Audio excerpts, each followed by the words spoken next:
In the future, there will be a vibrant, self-sustaining human civilization on Mars. The high road to Mars is one built on a foundation of gracious professionalism, the bedrock ethos of the first robotics competition. The earthbound dreamers of today, who are working to open the high road to a future Martian civilization, are the ancestors of tomorrow's Martians. I'm Phil Turek, one such ancestral Martian. Look at what I'm trying to do by creating simulated Martian cultural ambassadors to act as positive social influencers to somewhat depolarize society here in the United States. Imagine how much even better it would be if the United States were to bring real Martian ambassadors here.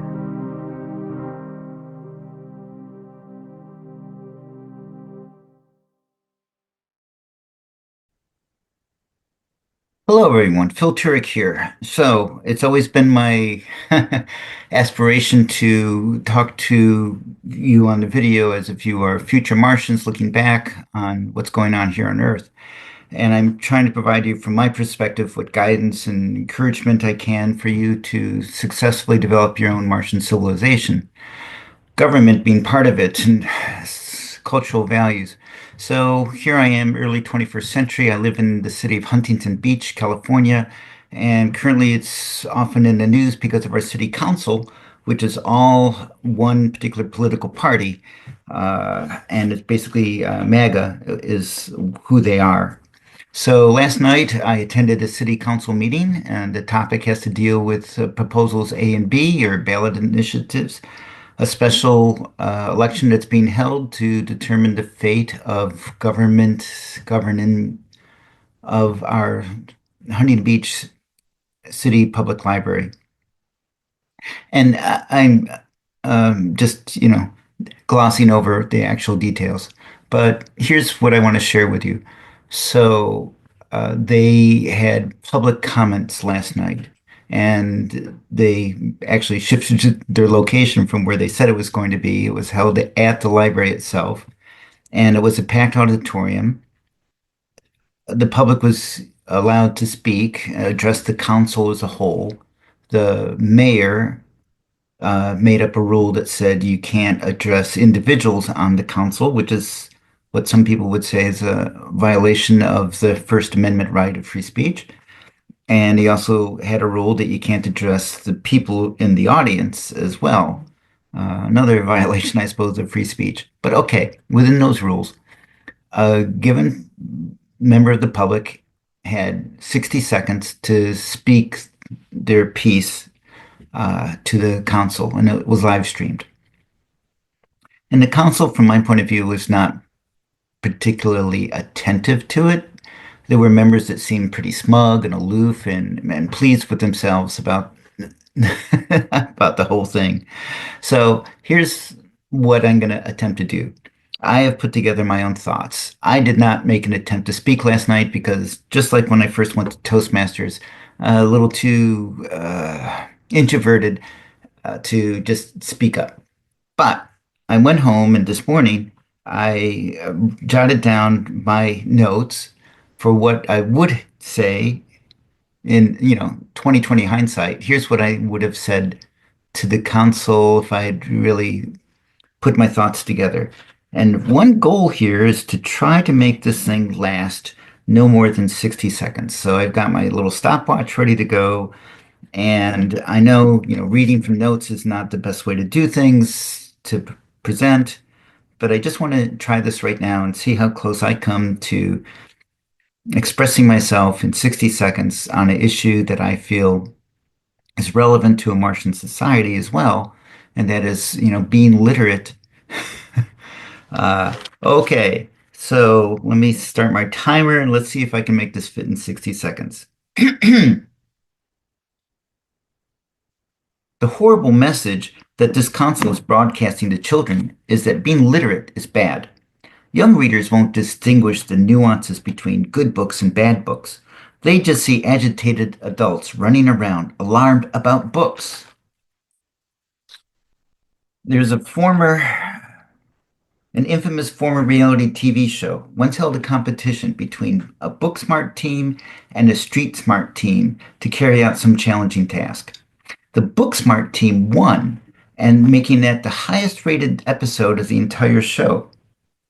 Ironically, the show's star has allegedly bragged that he's never finished reading any book once in his life. Today, he encourages his minions like this council to instill the fear of books into the Huntington Beach Library children's section. Parents, for the love of literacy, pick up a book to read for your own pleasure. Then help your child pick out a book to read for their own pleasure and defeat this effort to make children fear books. All right. Took me a little too long to stop that. That was 1 minute, 11 seconds when I finally shut off the timer. It doesn't fit. And I want that punchline to be part of it. So, what should I edit out to make this work just a little bit faster?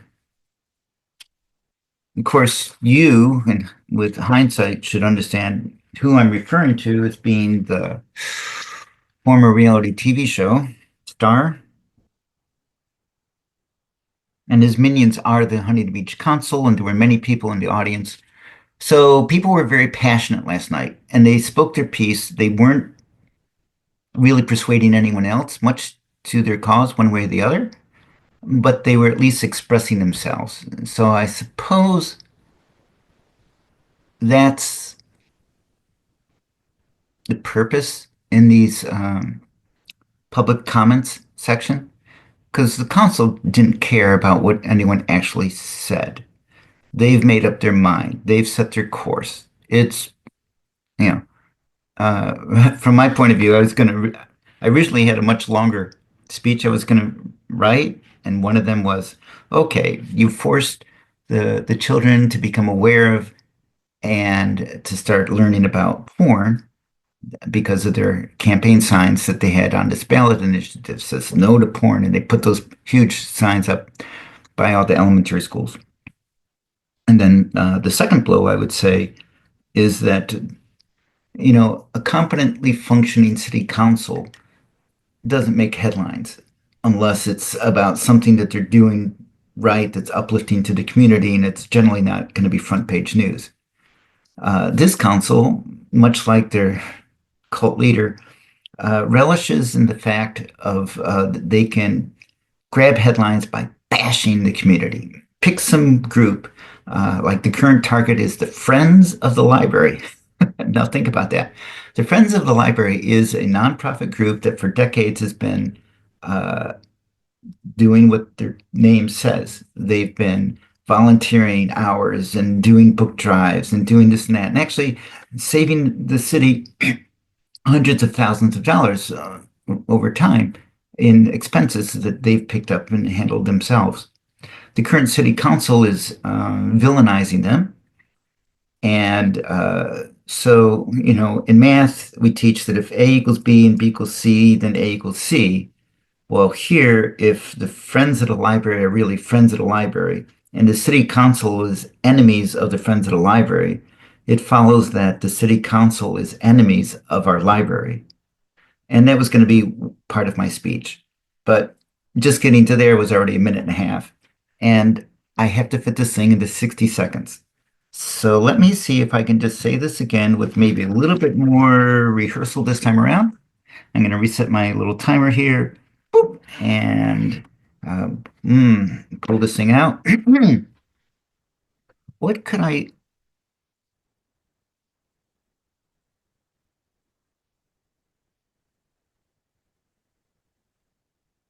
what could I edit out to make this thing fit into 60 seconds better?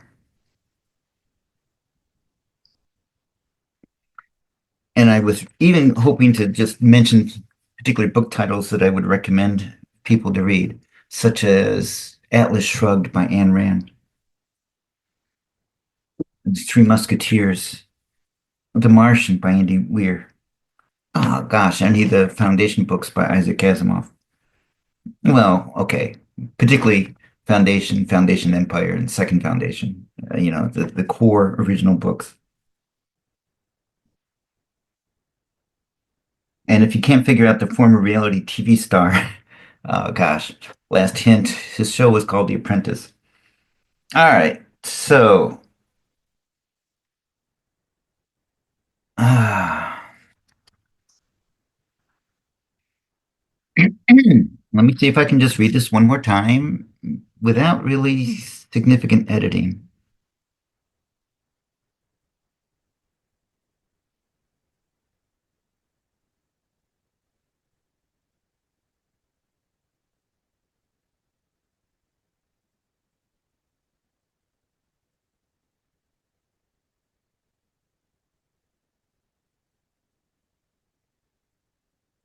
Okay, let's just try it.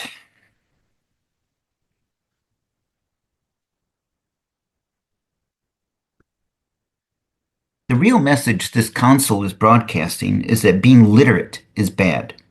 Young readers won't distinguish the nuances between a good book and a bad book. They just see agitated adults running around, alarmed about books. One infamous former reality TV star held a competition between a book smart team and a street smart team to carry out some challenging task. The book smart team won, making that the highest watched, highest rated episode in that show's entire history. Ironically, the star himself allegedly has bragged that he's never finished reading a single book in his life. Today, he encourages his minions like this council to instill the fear of books wherever they can. Parents, for the love of literacy, pick up a book to read for your own pleasure and do the same for your child. Defeat this effort to make our children fear books. All right, so I stopped it at 1 minute, 3 seconds. The reality that I saw last night is that they didn't start their timer precisely when the first person started to speak, and they also had about a 2 second leeway until the buzzer went off. So my stopwatch here at 1 minute, 3 seconds might have squeaked in, but from my Toastmasters training, I know I really need to trim 3 more seconds of time. I do like the way that I tightened it up on that second reading.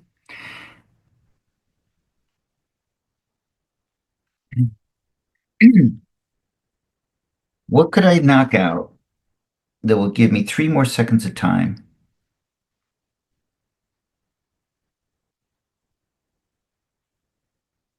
Hmm,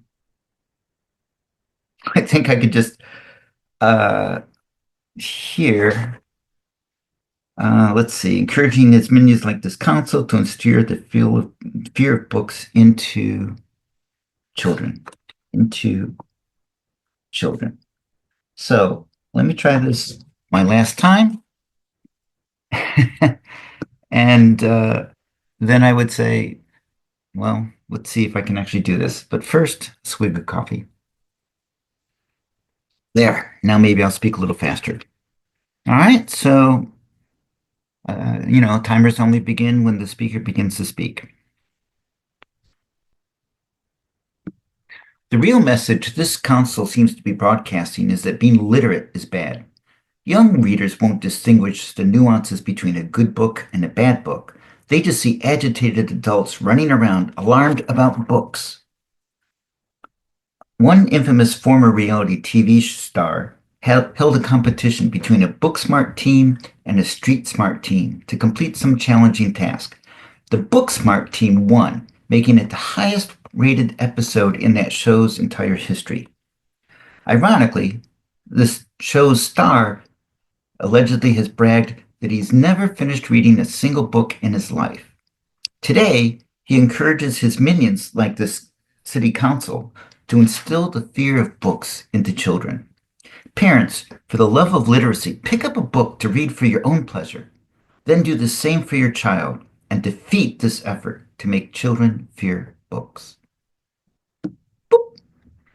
Okay, so I stopped my stopwatch at 59 seconds and 92 hundredths of a second.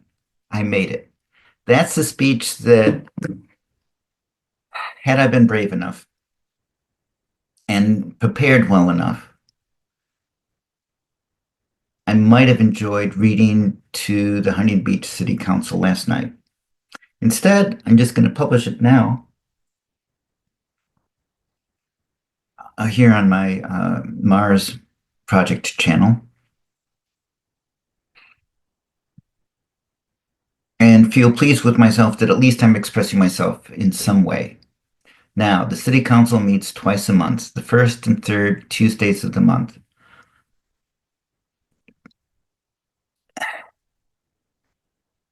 I'd be happy to be retired and do stuff and not have to get involved with the City Council. But this one is so mm, in need of something that even I might try to get involved. All right. Farewell.